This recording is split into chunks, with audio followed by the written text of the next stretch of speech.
عزیز طلباء و طالبات، آج ہم طنز و مزاح کے بارے میں پڑھیں گے۔ دیکھیے، ہنسنا ہنسانا انسان کی فطرت میں داخل ہے، اسی لیے انسان کو حیوان ظریف بھی کہا جاتا ہے،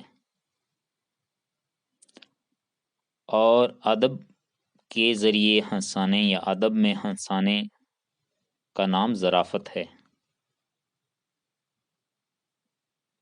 اب طنز و مزاح یہ دراصل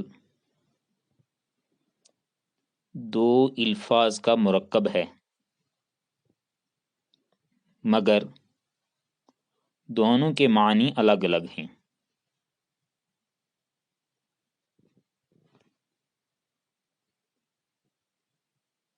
مزاح کے لفظی معنی ہیں ہنسی مذاق، جبکہ طنز کے معنی ہیں طعنہ یا چھیڑ چھاڑ۔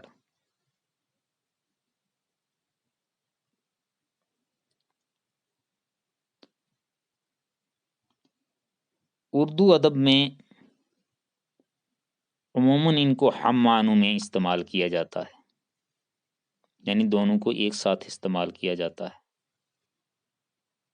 حالانکہ طنز اور مزاح میں فرق ہے، دونوں کی اپنی اپنی حدود ہیں، لیکن اس کے باوجود اکثر ایک دوسرے کے متوازی بھی چل رہے ہوتے ہیں، یعنی پیرل بھی چلتے ہیں، اور بعض اوقات تو ان کی سرحدیں ایک دوسرے سے ملی ہوئی ہوتی ہیں، وہ اس طریقے سے ملی ہوئی ہوتی ہیں کہ ان کو الگ کرنا دشوار ہو جاتا ہے، مشکل ہو جاتا ہے۔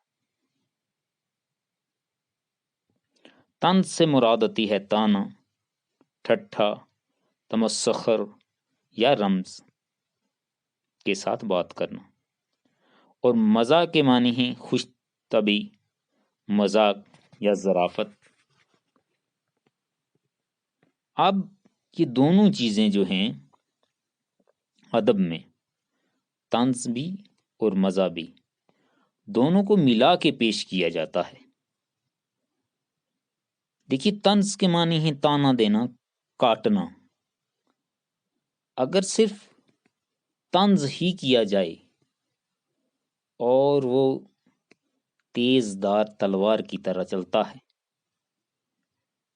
کہ جس کو برداشت کرنا مشکل ہوتا ہے، اس لیے طنز کے ساتھ مزاح کو مکس کیا جاتا ہے، ملایا جاتا ہے، تاکہ بات سمجھ میں بھی آ جائے، تنقید بھی اچھے طریقے سے ہو جائے، اور سننے والے کو برا بھی نہ لگے۔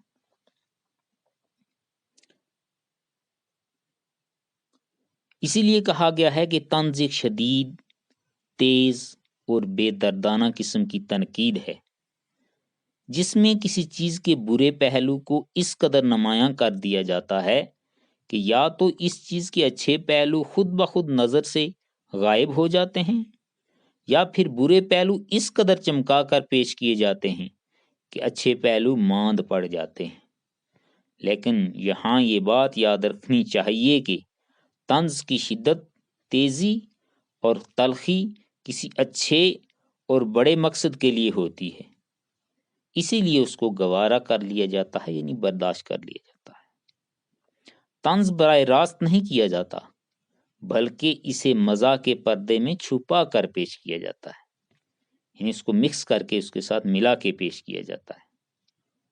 تو گویا اس لحاظ سے ہم یہ کہہ سکتے ہیں کہ طنز و مزاح کا آپس میں گہرا رشتہ ہے، لیکن یہ نہیں کہہ سکتے کہ طنز و مزاح ایک ہی چیز ہے، کیونکہ وہ ہنسی جس کے پیش نظر محض انفرادی یا اجتماعی اصلاح ہوتی ہے، اسے ہم مزاح کا نام دیتے ہیں۔ یعنی صرف مزاح کے معنی ہیں ہنسی مذاق، لیکن اس کے ساتھ طنز ملایا اگر جائے تو اسے اصلاح بھی ہو جاتی ہے۔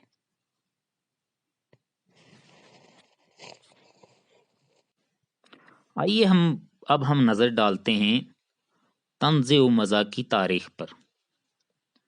تو قدیم نثری تصانیف میں ملا وجہی کی صبرس کو اس سلسلے میں یعنی طنز و مزاح میں ایک بلند مقام حاصل ہے۔ صبرس میں طنز و مزاح کے بہترین نمونے مل جاتے ہیں۔ اس کے بعد کچھ داستانوں میں بھی طنز و مزاح کے نمونے ملتے ہیں، البتہ ان میں یہ عیب ضرور ہے کہ جا بجا پھکڑ پن پیدا ہو گیا ہے۔ نثر میں آگے چل کے ہم دیکھتے ہیں تو غالب کے خطوط جو ہیں وہ طنز و مزاح میں اعلیٰ مقام رکھتے ہیں، اور اسی لیے غالب کو حیوان ظریف بھی کہا گیا ہے۔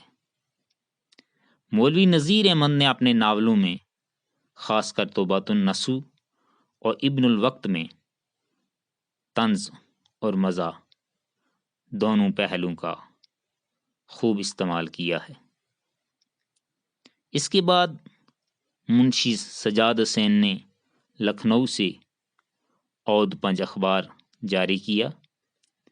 اس اخبار میں طنز و مزاح کے شاندار نمونے ملتے ہیں، اور چونکہ یہ ایک اخبار تھا اور اس اخبار کے ذریعے باقی جو لکھنے والے تھے ان کے اندر بھی یہ شوق پیدا ہوا، اور ان لکھنے والوں میں پنڈت رتن ناتھ سرشار، مرزا مچھو بیگ، پنڈت تربون ناتھ ہجر اور نواب سید محمد آزاد، مولوی احمد علی کسمنڈوی جو ہیں خاص طور سے قابل ذکر ہیں۔ اود پنج نے جب اردو میں طنز و مزاح کے ذوق کو عام کیا تو اور جو لوگ اس دور میں اس طرح راغب ہوئے ان میں محفوظ علی بدایونی، خواجہ حسن نظامی، سلطان حیدر جوش، قاضی عبدالغفار، ملا رموزی وغیرہ قابل ذکر ہیں۔ اس کے بعد جو ہے ظرافت کے جدید دور کا آغاز ہوتا ہے۔ ان میں فرحت اللہ بیگ، عظیم بیگ چغتائی، شوکت تھانوی، ابو الکلام، امتیاز علی تاج، رشید امن صدیقی، کرشن چندر وغیرہ نے شہرت پائی۔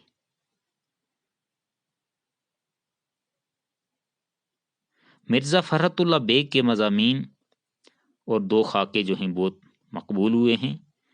ایک خاکہ مولوی نذیر احمد کا ہے اور دوسرا مولوی وحید الدین سلیم کا۔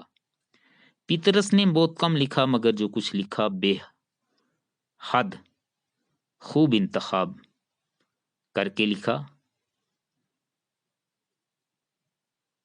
شوکت تھانوی نے بہت لکھا، مگر اس میں اعلیٰ درجے کا ادب کم ہے۔ ان کا ایک کردار قاضی جی بہت پسند کیا گیا۔ کسی زمانے میں ان کا مضمون سودیشی ریل بہت مقبول تھا۔ تاج کا کردار چچا چکھن اردو کا لافانی مزاحیہ کردار ہے۔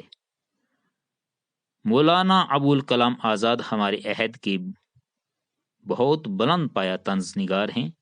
رشید احمد صدیقی خواص کے ادیب ہیں اور اردو ظرافت کی تاریخ میں ایک بلند مقام پر فائز ہیں۔ شکریہ۔